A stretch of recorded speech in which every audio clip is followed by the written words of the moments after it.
Hello. General Hospital today will reveal. Willow was once held up as the moral center of everyone's expectations. A woman defined by gentleness, patience, and an almost stubborn belief in doing the right thing even when it cost her deeply. That image did not disappear overnight.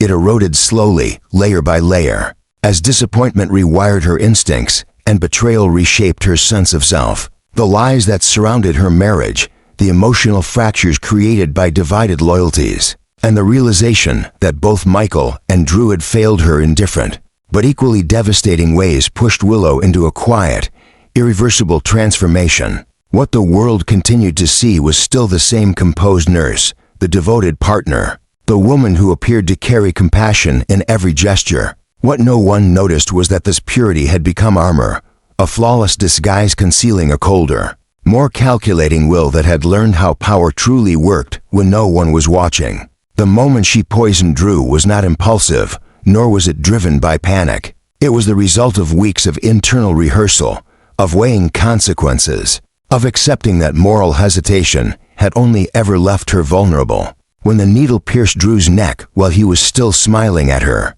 Willow felt something inside her settle into place. This was not chaos. This was control. As Drew collapsed, his body betraying him in an instant, Willow understood with terrifying clarity that she had sealed him inside himself. His voice, his ability to accuse, his capacity to expose her were all gone in the same breath that left his lungs. He would live, but not freely, and in that living silence, Willow secured her future. The crime itself was only the opening move. What mattered was the permanence of what she had taken from him. At General Hospital, Willow moved through the aftermath with chilling precision. The syringe, still warm from her hand, was wrapped carefully in a paper towel, folded away as if it were nothing more than medical waste. She waited, patient and observant, until the hallway thinned and the rhythm of the hospital shifted into a quieter lull. Then she disposed of it, choosing a trash bin that would be emptied without question, blending her evidence into the background noise of a place built on constant disposal. There was no tremor in her hands, no hesitation. She did not just erase the physical proof. She dismantled suspicion itself by becoming the embodiment of grief. Her body shook convincingly, her face pale with manufactured terror, her eyes glossy with tears that served a purpose rather than reflecting truth. Doctors and colleagues saw what they expected to see, a devastated wife clinging to hope. None of them saw the mind behind the performance, already calculating timelines, risks, and contingencies. As Drew lay trapped within his own body, diagnosed with a catastrophic neurological condition that robbed him of speech and movement, Willow adapted seamlessly to her new role. She stayed close, attentive, and visibly devoted, reinforcing the narrative that she was the only person truly capable of caring for him. In private moments, when no one was watching, she studied his eyes, searching for any sign of awareness, any flicker that suggested resistance. What unsettled her was not fear of being exposed but the possibility that Drew might still understand what had been done to him. That awareness, silent and unreachable, became another form of control. His suffering was not loud, not dramatic, but complete, and Willow learned to live comfortably beside it. If Drew represented the calculated removal of a threat, Michael represented something far more personal and far more dangerous. He was not helpless, not silenced by illness, and not easily manipulated by appearances. Michael knew Willow too well. He recognized changes in her behavior, subtle shifts in tone and timing that others overlooked. Where Drew had trusted blindly, Michael watched carefully. In Willow's mind, that vigilance transformed him from former husband into looming liability. He was a reminder of the life she had once tried to preserve, of the moral boundaries she had crossed, and of the version of herself she could never return to. His suspicion felt like judgment, and judgment was something Willow could no longer tolerate. As Michael began quietly questioning inconsistencies, Willow understood that waiting would only make her vulnerable. Unlike Drew, Michael had allies, influence, and credibility. If he spoke, people would listen. The solution had to be final, irreversible, and clean. What happened next was engineered to look like fate rather than intent. A tragedy without fingerprints. On a night when rain blurred the edges of the world and erased details, Michael's death was staged as an accident. The kind of misfortune that invites sympathy rather than investigation. Water washed away evidence, darkness obscured timelines, and chaos replaced clarity. By the time questions surfaced, they had nowhere solid to land. Standing at the center of it all, Willow did not collapse under the weight of what she had done. Instead, she felt an unsettling sense of relief. Michael's absence removed the last mirror that reflected her past back at her. With him gone, no one remained who could truly challenge the story she told about herself. Drew was alive but mute, trapped in dependence. Michael was gone entirely, reduced to memory and speculation. Willow had not just eliminated obstacles. She had rewritten the structure of her world so that she alone determined what truth survived. Yet beneath the surface of this control, something more corrosive continued to grow. Willow became increasingly vigilant, hyper-aware of every glance, every question, every medical report that crossed her path. Sleep brought fractured dreams filled with silent eyes and unanswered accusations. Drew's gaze lingered in her mind, heavy and knowing, while Michael's absence haunted the spaces he once occupied. Still, none of this weakened her resolve. Instead, it hardened it. Guilt became just another emotion to manage, another liability to suppress. In the end, Willow was no longer driven by love, fear, or even revenge. She was driven by preservation. The transformation that began with betrayal had culminated in something far more dangerous than anger, certainty. She believed, with unwavering conviction, that everything she had done was necessary, that survival demanded sacrifice, and that morality was a luxury reserved for those who were never forced to choose. Wrapped in her flawless facade, Willow continued forward, untouched by suspicion, carrying her secrets like a second heartbeat, steady and hidden, while the world around her mourned, trusted, and remained completely unaware of the darkness now quietly shaping its future. Willow stood silently, her gaze fixed on the lifeless body of the man who had once loved her with unshakable devotion. The air around her was cold, heavy with finality, but her heart remained untouched by the weight of grief. There were no tears, no tremors, not even a flicker of remorse in her expression. The woman who might have collapsed at the sight of Michael's still frame no longer existed. That version of Willow the fragile, conflicted girl who had once trembled at the thought of hurting someone she loved, had died long before Michael had. In her place stood someone else entirely, someone reborn in silence and shadows, forged through betrayal and fire. The death of Michael was not simply the closing chapter of a relationship, but a deliberate declaration to herself and the world. She would never again allow vulnerability to be her downfall. Michael's demise was not a moment of sorrow, it was a statement. With him gone, there was no one left to truly recognize the echo of who she used to be. One man silenced forever within the prison of his own body, another buried beneath cold earth. Drew and Michael had once held pieces of her heart. Now they were merely pawns removed from the board. Casualties in a game Willow was determined to win, no matter the cost. Every decision she had made, from the poison in Drew's veins to the orchestrated accident that ended Michael's life, was part of a meticulously planned campaign to eliminate risk, sever emotional ties, and construct a version of reality she alone could control. It wasn't about revenge anymore. It was about erasure, erasing weakness, erasing doubt, erasing anything or anyone that could pierce the armor she had spent so long perfecting. But even as the dust settled over Michael's grave, the storm inside Willow had not passed. It had merely shifted its focus. There was still one threat left, one loose thread that refused to stay hidden: Nina, the woman who had given her life, and yet betrayed it in a silence far more cruel than any scream. Willow had once tried to forgive Nina, to see her as a mother who had made mistakes, not as a threat. But that illusion was shattered the moment Willow discovered the truth. That Nina had known about her affair with Drew, had watched as the relationship unraveled, had withheld critical knowledge that could have saved everyone pain.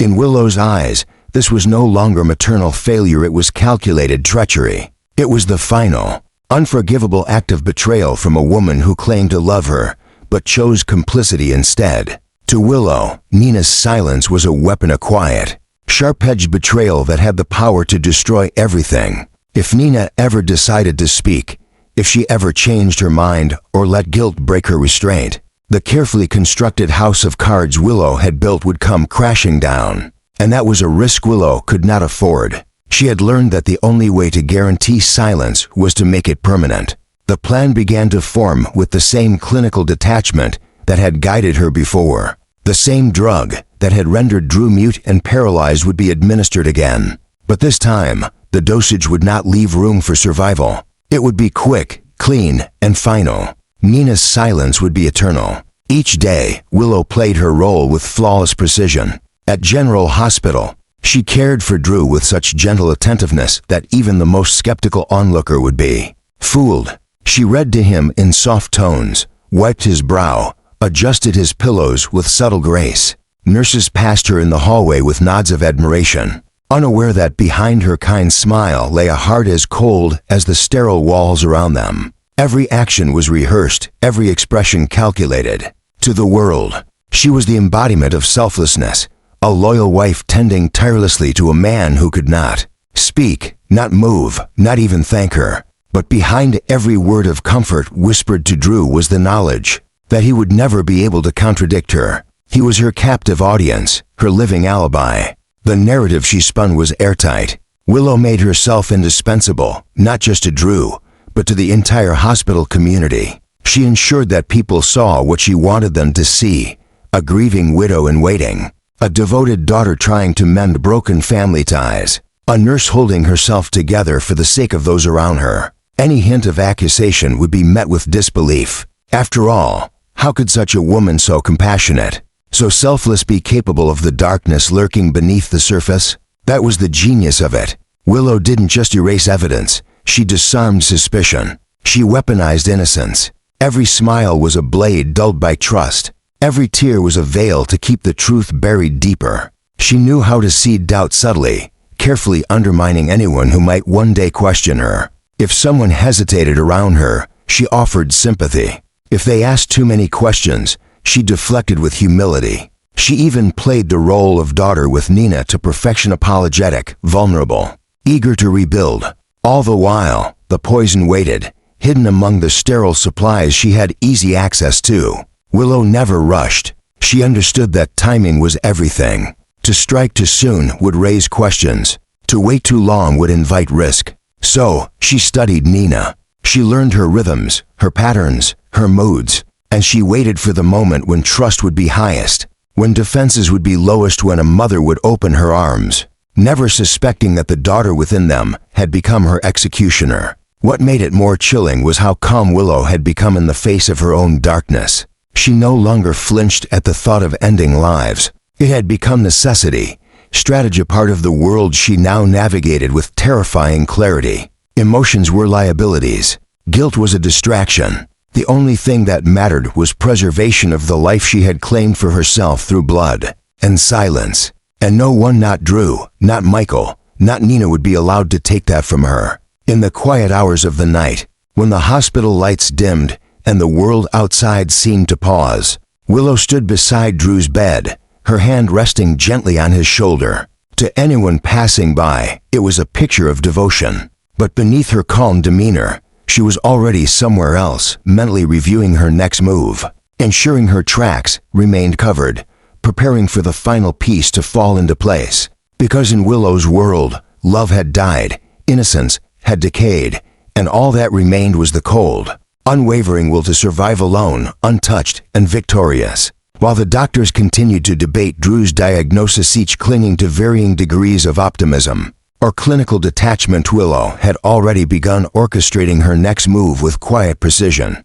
She listened intently to every update, every hypothesis, and every nuance in their words, not because she was hopeful, but because she needed to time her actions with the illusion of medical consensus. Her plan was not born out of compassion or concern, but out of a need to regain complete control. She knew that as long as Drew remained at General Hospital, he would be under constant watch. The longer he stayed, the more eyes lingered, the more questions might arise. People would wonder how a healthy man could collapse so suddenly, how a devoted wife could remain so composed, and what secrets lingered in the silence between his locked-in mind and her too perfect caregiving. Turning Woods offered her a solution cloaked in legitimacy. The rehabilitation facility was distant enough to deter frequent visits, isolated enough to allow discretion, and clinical enough to justify any further deterioration in Drew's condition as part of a tragic but expected outcome.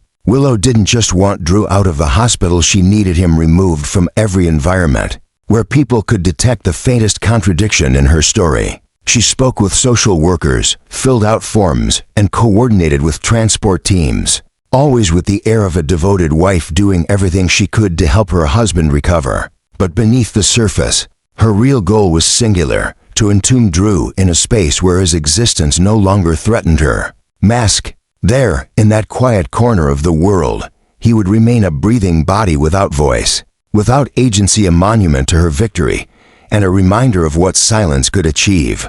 As she moved between hospital corridors and administrative offices, Willow's mind never stopped calculating. Even as she touched Drew's arm in reassurance or thanked staff for their support, she was mentally compiling a new checklist, one that now included Nina. The betrayal still burned, not with the intensity of heartbreak, but with the precision of betrayal cataloged and stored for elimination. Nina had known. She had watched Willow's entanglement with Drew unfold and chosen silence over protection. That choice made her dangerous. It wasn't just that she had failed Willow as a mother. It was that she had failed to intervene at the one moment when her voice could have dismantled the spiral that followed. For that, Nina could not be forgiven. More importantly, she could not be trusted to remain silent forever. Willow didn't intend to kill her, not yet. That would attract too much attention. Instead, she sought a temporary solution, a pharmaceutical pause in the chaos, something subtle enough to be attributed to fatigue or stress,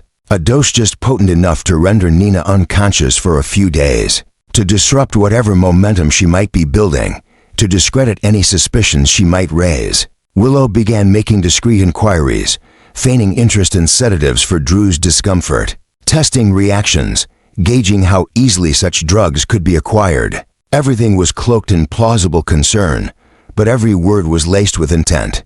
Despite her apparent composure, Willow was not immune to the rot creeping into her psyche. At night, in the hollow quiet of her own home or the sterile glow of hospital corridors, cracks began to form. Michael's face returned in fragments, soft at first, then accusatory. The dreams were never whole, but they left her gasping awake with his name on her lips, only to swallow it down in the dark. Drew, though silent in reality, haunted her differently. His eyes fixed, unblinking, filled with trapped awareness, began to unnerve her. She couldn't be certain what he understood or remembered, but in those vacant stares, she saw recognition. The weight of his gaze became unbearable. She began avoiding eye contact during her visits, looking at his hands, the monitor, the wall, anything but his eyes. Yet even then, she felt his judgment like a silent scream echoing between them. Paranoia began to seep in, slowly at first, then more urgently. Elizabeth's casual questions felt loaded. Lucas's updates seemed too specific. She began to wonder if someone had noticed the faint red mark on Drew's neck or if the tox screen had picked up something unusual. She replayed conversations in her head, dissecting tones, analyzing pauses. Every nurse, every orderly, every passing glance became a potential threat. Her movements grew more calculated. She lingered less, smiled less, and spent more time monitoring others than tending to Drew. The hospital, once her stage, became a minefield of unpredictable variables. And yet, with each risk eliminated or managed, Willow discovered something terrifying in herself, something that should have shamed her but didn't. She felt power. Not joy, not triumph, but a cold, gratifying satisfaction. It wasn't the act of harming others that fed it. It was the mastery of control, knowing that she could shape outcomes, manipulate perceptions, erase threats that intoxicated her more than any affection ever had. Love had become a burden, a liability that weakened her judgment. Intimacy was now synonymous with exposure, so she severed emotional ties completely, maintaining only the illusion of closeness where needed. Her grief was a performance. Her concern was camouflage, and the woman the world adored was nothing more than a ghost image projected to ensure compliance. The truly frightening thing was how seamless it had become. Willow no longer flinched at deception. She no longer paused before crossing a moral line because in her world, the lines had already been erased. She had recast herself not as the protagonist or the victim, but as something entirely new, the anti-hero, the force in the shadows who understood that goodness was often punished and ruthlessness rewarded. She didn't care that she wasn't good anymore. She cared that no one could stop her, and the more she was forced to kill her past emotionally, physically, symbolically, the more she realized she never wanted to go back. At General Hospital, life moved on around her. Doctors adjusted charts, nurses changed shifts, families prayed in waiting rooms. But within that world, Willow moved like a shadow, quiet, smiling, calculating. She offered comfort with the same hands that had ended lives, whispered encouragement while planning paralysis, and held back tears she had long since forgotten how to feel. No one suspected, no one imagined, because to suspect Willow was to confront the terrifying idea that the monster was not hiding in the dark but standing in the light, wearing the face of love, service, and sorrow. And so, she continued silent, unshaken, untouchable, ready to act again if necessary, even if the next person in her path was the one who gave her life. Because for Willow, blood no longer meant loyalty, trust no longer meant safety, and survival meant doing whatever it took, with no hesitation, no apology, and no one left to reveal the truth.